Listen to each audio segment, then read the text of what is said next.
Hi everybody, it's Erin Cochran, the House Whisperer from revealingredesign.com, and I thought it'd be fun if we did a little tutorial on decorating your Christmas tree. Years ago, I wrote a blog post about, how to take your Christmas tree from meh to fabulous, and it's funny, people still bring it up to me around this time of year that they often have read that or revisited it to think about how to make their tree what they always hoped it would be.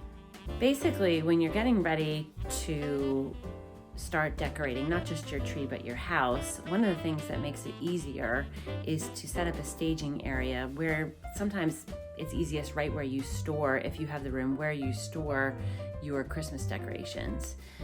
In my case, it's in my attic, and I have room up there to sort of take things out and spread them out and only get the things out that I'll be working on that day or that evening or whatever, because taking everything out, bringing boxes of lots of stuff downstairs, spreading things out all over the house can be pretty overwhelming. So I only bring down the things that I'm working with at that time and leave everything else right where it's stored.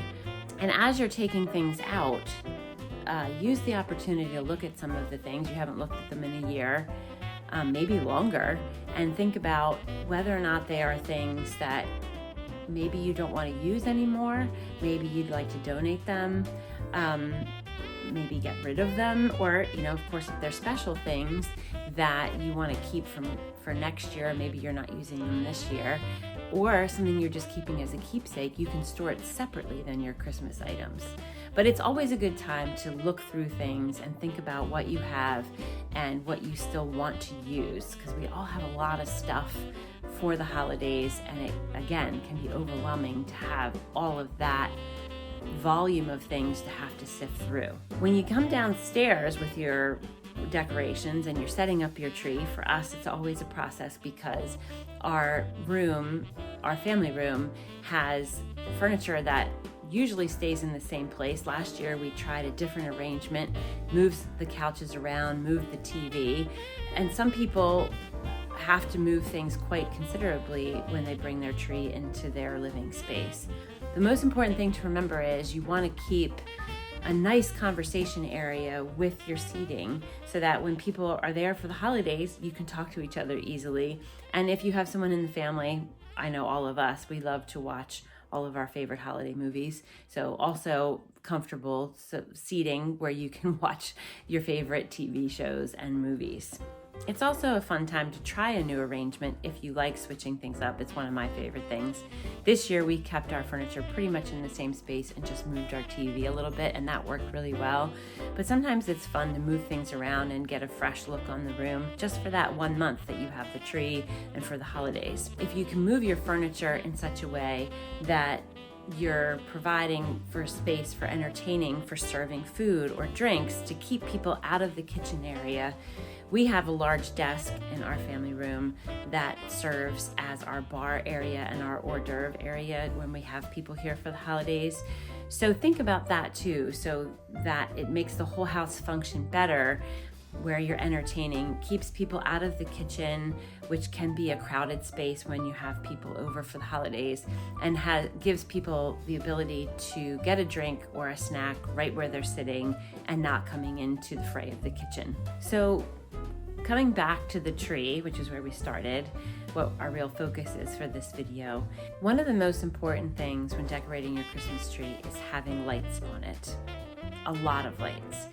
You want to have at least 100 lights per every foot of height. So if you have an 8-foot tree, you're going to want at least 800 lights. And that might sound like a lot, but really that's what gives the tree its magical glow.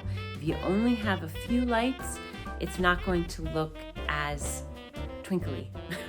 You need some lights throughout the tree. You want to tuck them all the way in, bring them out. You want to tuck them around the branches so you don't see the wires. But really, that's what gives the whole tree the glow that you really want and what really makes it look festive and magical.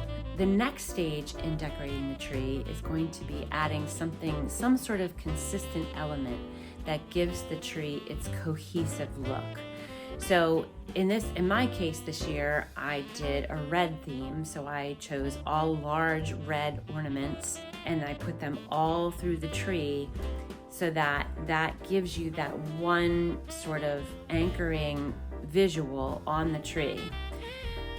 In your case, it might be a special garland, or it could be a couple of colors that you're repeating through the tree, or a certain type of ornament that you're getting multiples of, so that, again, when you step back from the tree, you see that as the main theme of the tree, and it gives it that cohesion.